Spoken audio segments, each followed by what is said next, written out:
The great thing, the vital thing about the book is you receive it as a kind of inspiration. Then your mind has to give it form. So it's a form and formlessness giving birth.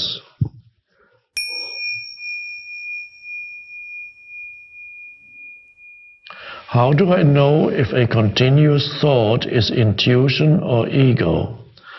I've been thinking about writing a book for a long time. When I sit down to write, there's great resistance in me, but still I cannot seem to drop the idea of writing it.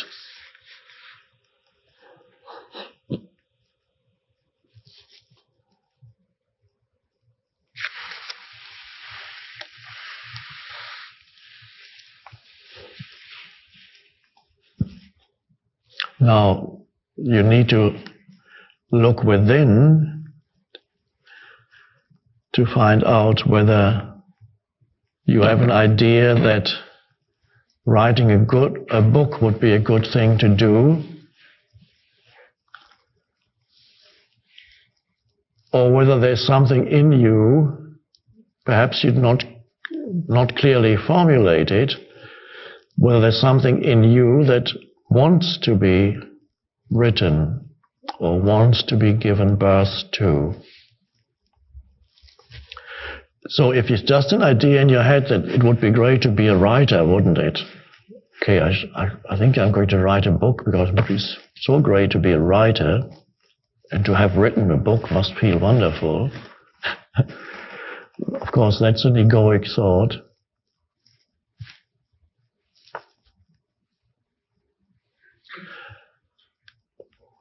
I asked a 17-year-old girl once, what do you want to be? What do you want to do in your life? She said, oh, what I really want to become a brain surgeon. Also, I said, are you interested in brains or in the human mind or in the body or biology or medicine? No, I think brain surgery is the greatest thing. It must be the most wonderful thing, the most complicated thing. She wasn't interested in any of the things that are the essence of being a brain surgeon, but she had an idea that it would be great to be a brain surgeon. So there was just an idea. There was nothing behind it.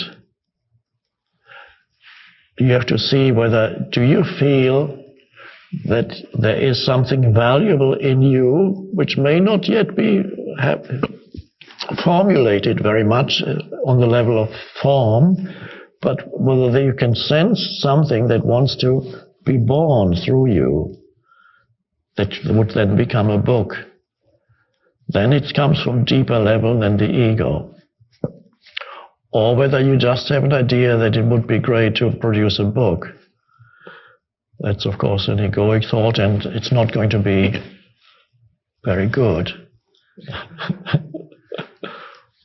Now, let's say there is something that wants to express itself through you. I don't even know whether this book that you feel you want to write, is it fiction, is it non-fiction? Do you have a story do you feel that these characters already exist in embryonic form somewhere in you, or is there a story, something that already you can feel in embryonic form existing in you?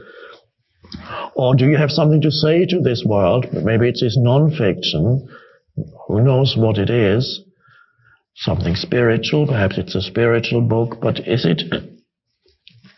And so if, let's say, there is something that you feel wants to come out through you, and when you sit down, yes, even then you may still find resistance, because there's a momentum to your normal life, and to bring out into form that which still largely exists in the realm of non-expression, halfway between form and formlessness, To give birth requires an intensity of focus, so you have to, first of all, give yourself the space where this intensity of focus can be there, not sit down at a desk or whatever and say, okay,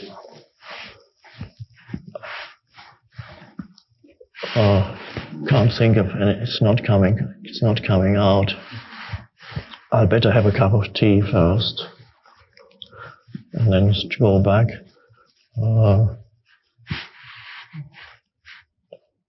I need to polish that window. It's not happening today, I can't do it.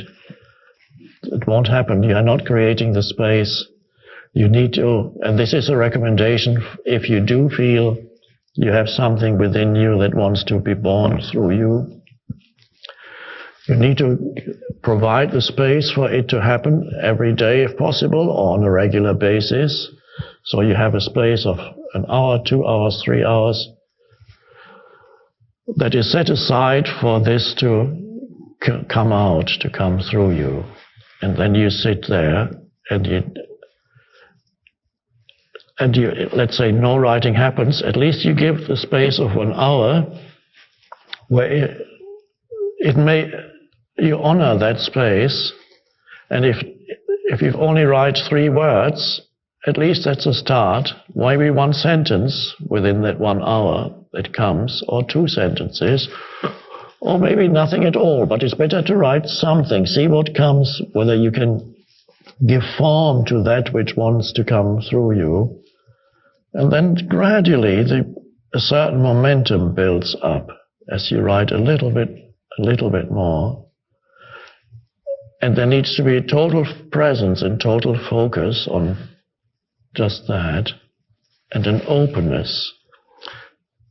The great thing, the vital thing about the book is you receive it as a kind of inspiration. Then your mind has to give it form. So it's a form and formlessness giving birth.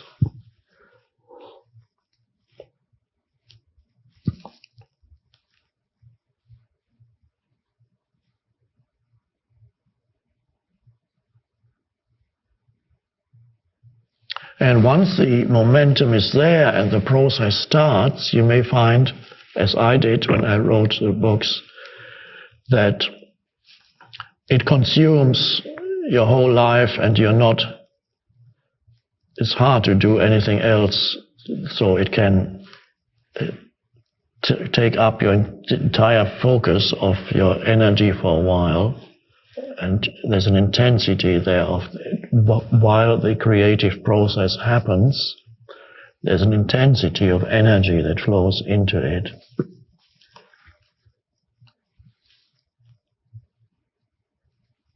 When I wrote A New Earth, I noticed I couldn't pay attention to anything else, so my place became more and more messy, because there was continuous focus. And even now I haven't dealt with the mess that accumulated then. It's still there. It's creative disorder.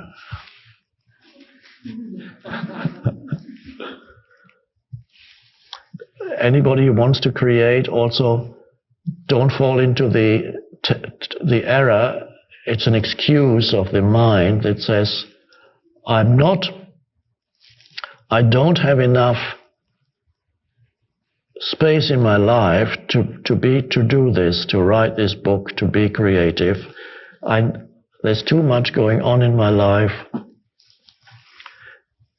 If it really wants to come through you and you give it, there's always a time you can choose to give it space. Even if you have to get up 2 hours earlier.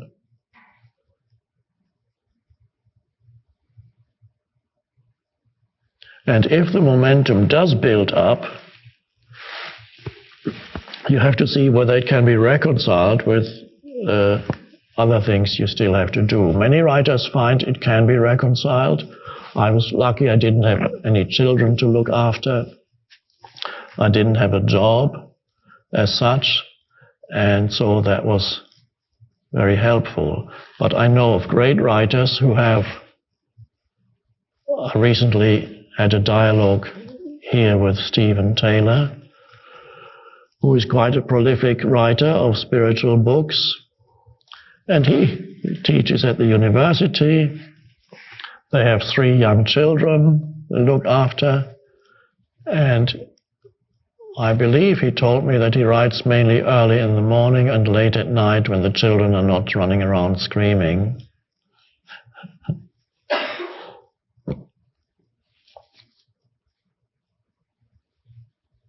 And you will find, if you look at the history of great books, how, under what circumstances they were written, whether it's fiction or non-fiction, you often find that they were written not in the ideal conditions that one would think for writing a book, but in people who lived under great limitations, either financial or living situation, or health situation. Some great writers were permanently ill, almost permanently ill, and they wrote in that state, from D.H. Lawrence to some of the Proust, Nietzsche, very good writers, continuously ill, and yet they produced their creative work under extreme limitation. It's almost as if the limitation created the pressure for the creation to happen.